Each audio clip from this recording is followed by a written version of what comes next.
Hello and welcome to this very important edition of Spotlight on Jackson County. Joining me in the studio today here at WKFK is Dr. Jack Hoover. He is the Vice President of the Mississippi Maritime and Warship Museum. Dr. Hoover, we want to thank you for coming into WKFK. You've got a lot of important information about this wonderful project that you're working on. We're trying to save the USS Ticonderoga, CG-47, first Aegis cruiser produced by Ingalls Shipbuilding. That's correct. She's got a great history, but she's now retired and decommissioned, sitting in mothballs up in Philadelphia, Pennsylvania. You know, too often, Dr. Hoover, the United States government turns pieces of history into razor blades, and we don't want that to happen to this ship. We want it here. Right, we really do. And we've been up to Washington, D.C. and talked to the Navy, and she's on reserve for us. They give us a 1-year reservation, and then we have to renew it. But we're looking forward to getting her down here. It's going to be very costly, so it's going to be a while, be a couple of years. People stop and ask me all the time, when are we going to see the ship? Well, I say it'll be a couple of years, but we think it will happen. But in the interim, you have a location on DuPont that you're going to open a temporary museum in until you get the permanent location done. That's correct. This will be a tentative location. The museum is going to be a lot cheaper to do, and we can do it a lot more rapidly than getting the Ticonderoga down here.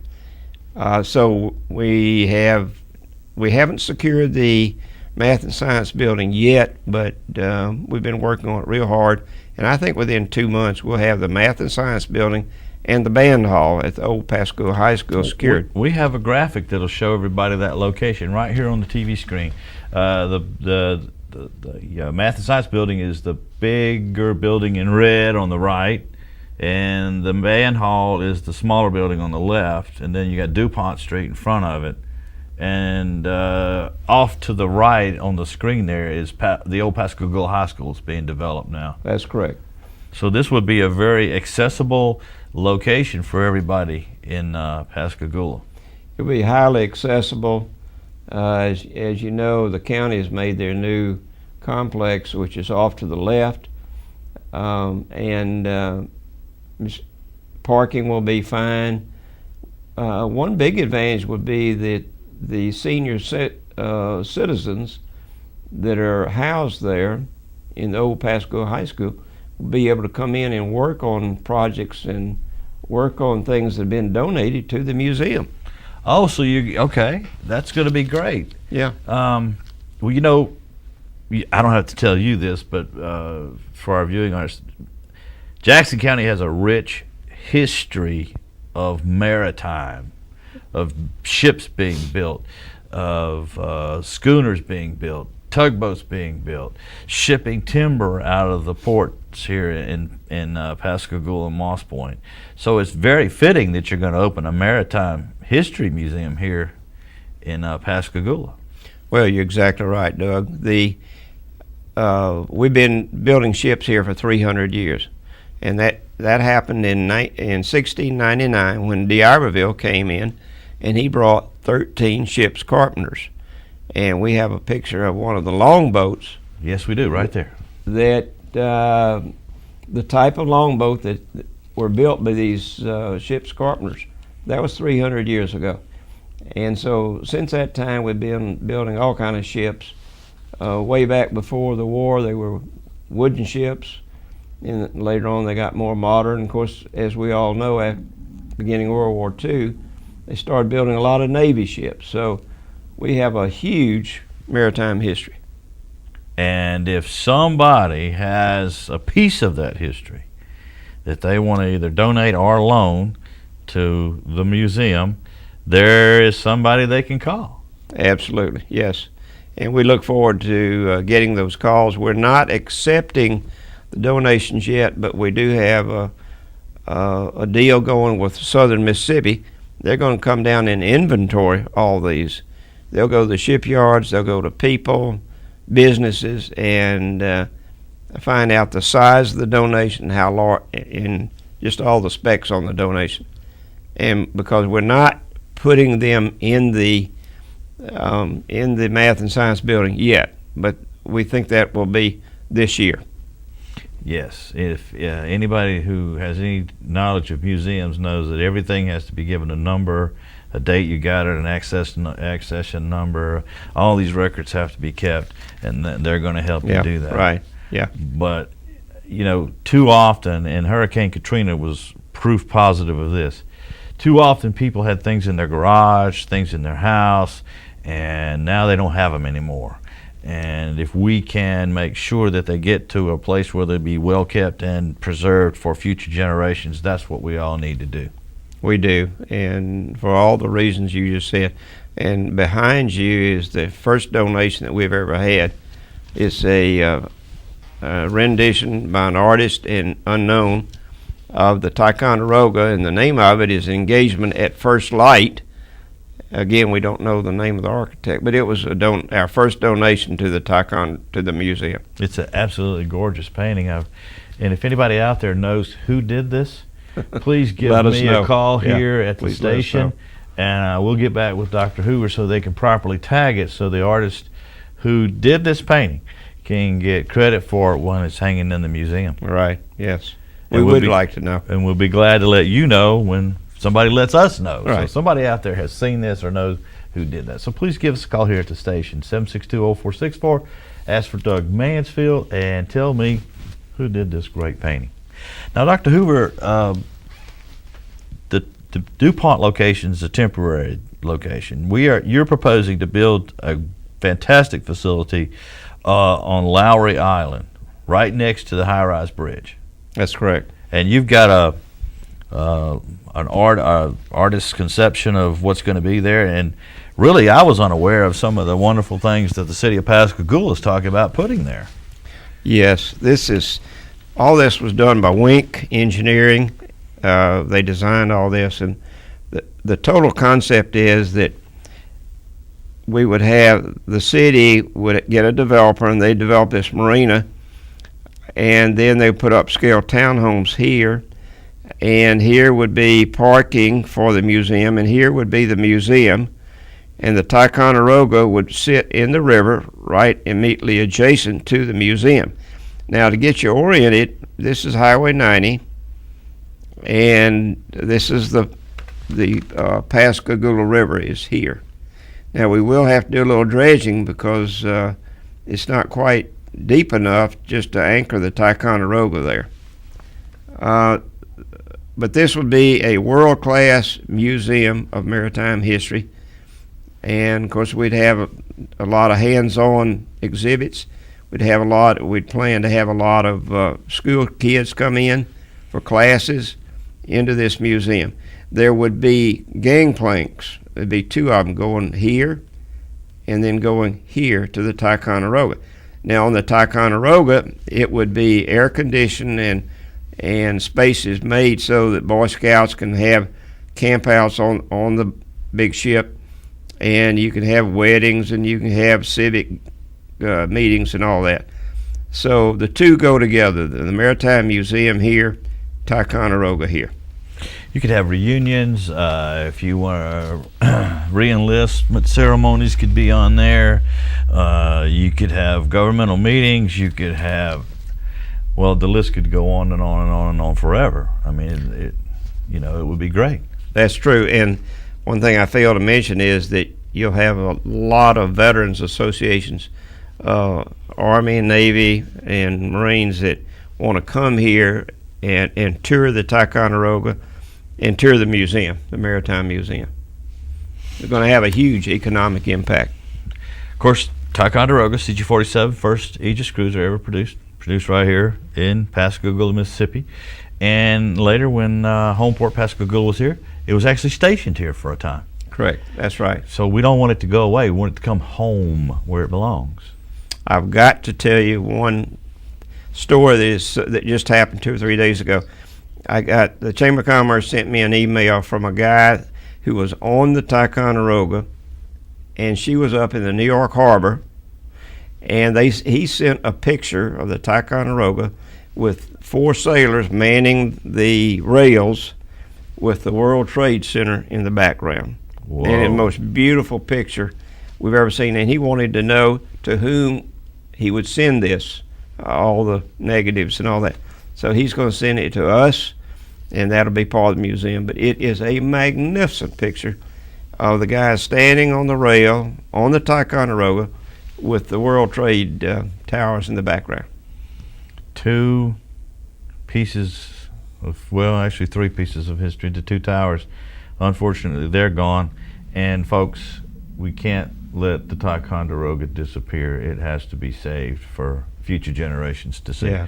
There's really not that many, there are a lot of Navy ships that are preserved, but there are really not that many ships of this nature, this modern type, on display anywhere in the United States, are there? This would be kind of a first. You're right. You're exactly right.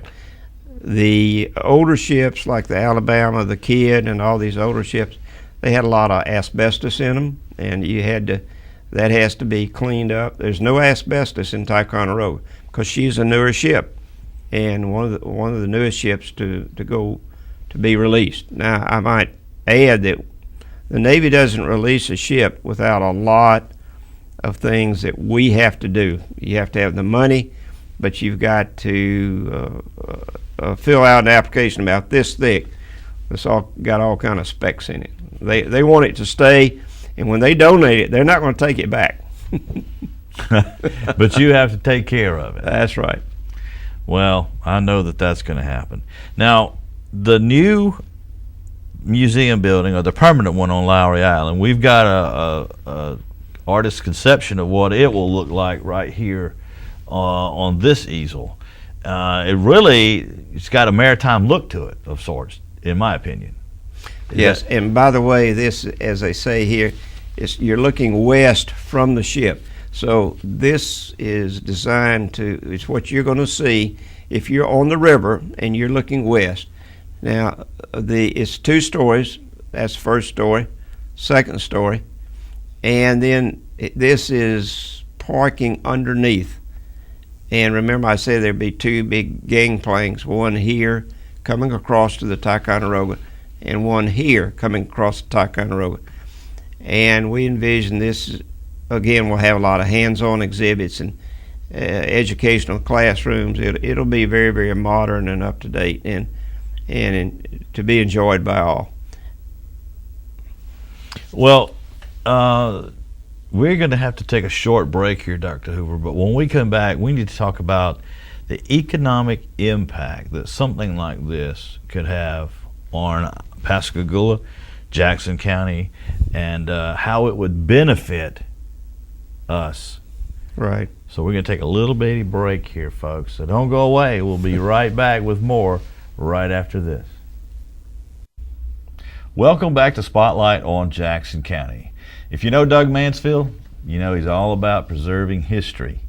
And part of the history of Jackson County is the USS Ticonderoga.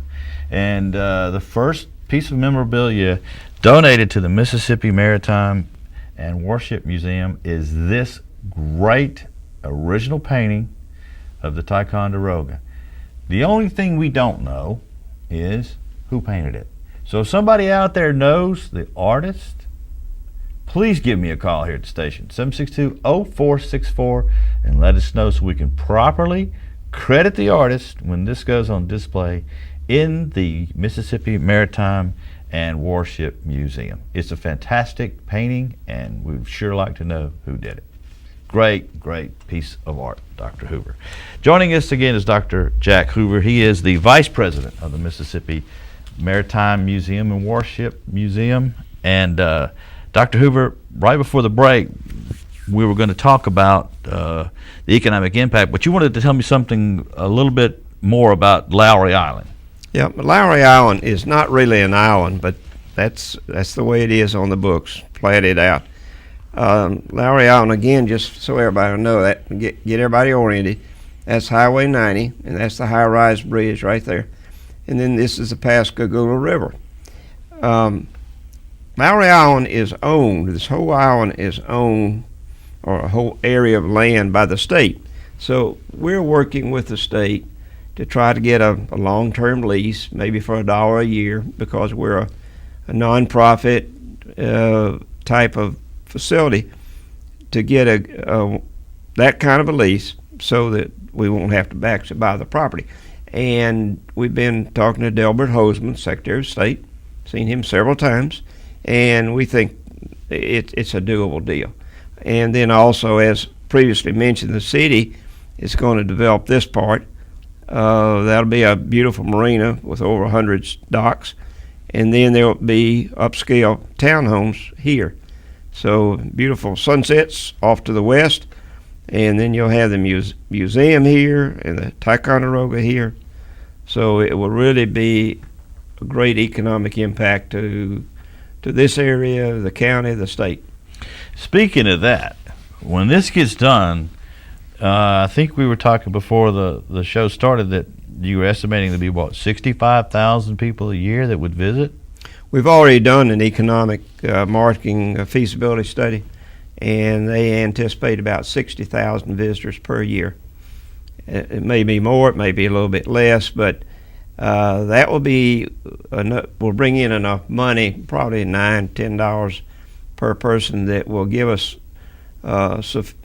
will give us funds that will be almost sufficient to maintain the museum and the boat. There's a lot of maintenance with a ship of this size, and then you have maintenance with the museum also. But it's a doable project, and as you know, there are many other museums, maritime museums, over the United States. We don't have a maritime museum in Mississippi, and yet we've been building ships for over 300 years. So, and I might say that we've been told, well, this would be our anchor on the southeast part of the coast, as is Infinity on the southwest part of the coast. So we would balance each other, and the people are very excited about this. Well, it would give the people a reason to get off the interstate and not bypass Pascagoula, Mississippi. Right. So they would exit. They would come in. They would probably buy gasoline. They would probably eat in the restaurants. They may even stay overnight. Right. Absolutely. So this is going to be a source of income, not only for Pascagoula, Mississippi, but for possibly Jackson County itself. So this could be a great thing, not only preserving history, but providing a tourist destination that we don't have right now. Correct, and it will put some more people to work in the museum, in the construction, and all those aspects, as well as increase the sales tax and so on to the city and the county. And the city, talking about building that marina out there, that's another aspect that we need. We have limited boat slips in the city of Pascagoula now, and I bet you if they built that, they would fill it up. I think it would go build very the boat fast. slips, and they will come. They will come. Yeah. Now, you had a meeting recently, Dr. Hoover, with the tourism committee. Could you tell us a little bit about that? I understand it went very, very well. Yes, thank you. 1 week ago today, we had 4 people who are on the executive board, officers, went up to Jackson, Mississippi, and we made a presentation to the joint tourism committees of the House and the Senate. It was a PowerPoint presentation. People that went were George Scholl. We all know him because he's with the county in the Emergency Operations Center. George Scholl, Pat Keene, myself, and Dolores Early. And several board members were also there. But the 4 of us made a presentation to this joint committee. Now, there were also other senators, other representatives, and a lot of staff people. The room was packed. It was packed. This is actually the 3rd time now we've been up there. We've been up 3 years in succession. But this year, we've made so much progress that the enthusiasm was there. And they were, the committee chairman, were very, very pleased with what they heard and gave their support wholeheartedly. Again, we're not asking for any money, but we just want everybody to know where we are, what we're doing, and we will be asking for money next year. Senator Lydia Chasanow is the chairman from the Senate, and Rita Martin, I think it's Martin Hood, is the chairman from the House, and they were both very enthusiastic. Mississippi has quite a few museums and some really good ones, but correct me if I'm wrong now, I don't think we have one that has a former U.S. Navy warship. No, you're right. That's correct. So this will be a first. Now, the USS Cairo in Vicksburg, of course, that was a Civil War boat, so that's not classified as a U.S. Navy. Right. Now you can see the Cairo. I mean, if you've ever been, but you can just look at it, and understandably so, because it's that old. But the Ticonderoga, you can actually board. You can actually see where the crew stays. You can actually see the propulsion systems.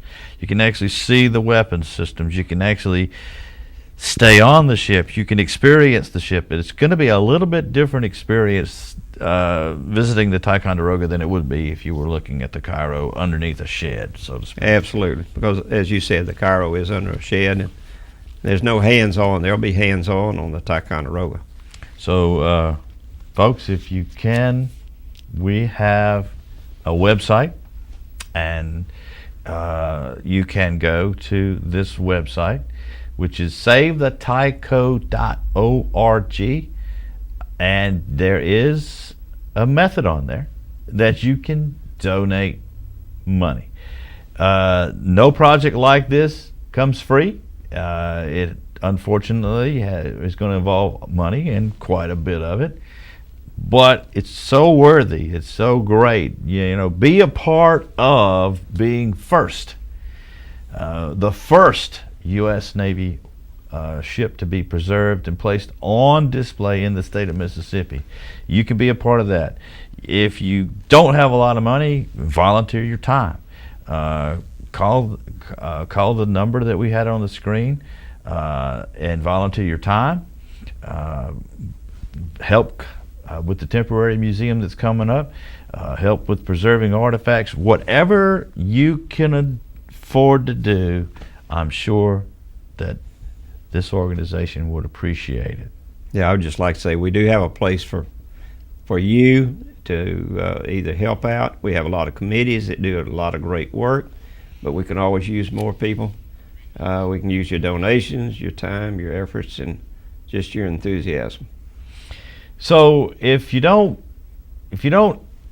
eat that fast food meal one day at lunch for about 10 or 12 weeks, just kind of put that money in a jar somewhere and then take the money to this worthy project, because you'll be proud of what these people are doing. And I'm gonna tell you something, Dr. Hoover. I know what it's like, because I've already done this. I've got a museum that I'm funding, and I know how difficult it is. I know how hard it is to keep the door open. I know all the paperwork can be stacked higher than you at times, and your dedication to this is something that I think everybody needs to recognize, because there always has to be a driving force. And I know you're not the only one, but you're probably the guy that's provided the most drive behind this, and I want to thank you for that, because without your dedication, without your support, I don't think it would have gone anywhere. So Channel 7 WKFK would like to thank you for what you're doing. Thank you. Well, we've been fortunate to have some dedicated people, and I've got to compliment Pat Keene, who is now our president, was our vice president, because with his knowledge of shipbuilding and his expertise, and his enthusiasm brings a lot to the table. And then our Secretary Dolores Hurley and other people, Robert Hardy, other people on the executive committee. They've all done a great job. And then we have quarterly meetings, quarterly membership meetings, and then we have monthly executive board meetings. So you can become a member of Save the Tyco. Yes, and for $35 for a couple and $25 for an individual. So all you do is go to the website or call on the telephone, Dolores Early. By the way, making donations on PayPal, if that doesn't work, call Dolores. And you'll get a notification in the mail when the meetings are, and please go to the meeting. And then no matter what you can do, it will be appreciated. Right. And we appreciate being on the program very much. We stand ready to help you in any way we can. We're here at the TV station. We're excited about a project of this nature and something that will be a first for the state. Right. And we want to bring the ship back to its birthplace. Thank you. So do we. So that it will never die. Bring the Tyco home. Bring her home. Well, Dr. Hoover, I want to thank you for coming in and spending the time today. And if anybody knows who did this, please give me a call here at WKFK, 762-0464. We want to identify the artist so they can be properly credited. This is, after all, the first artifact donated to the Mississippi Maritime and Warship Museum. And I want to thank Dr. Hoover and the whole committee for what they're doing. And I want to thank you for joining us here on this very special program. And we'll bring Dr. Hoover back for an update, so we'll keep you updated. And if you can afford anything, whether your money, your time, anything, please help save the ship and build the Maritime Museum here in Pascagoula, Mississippi. So thank you for watching the program. Join us again next time for another exciting show. We'll see you then.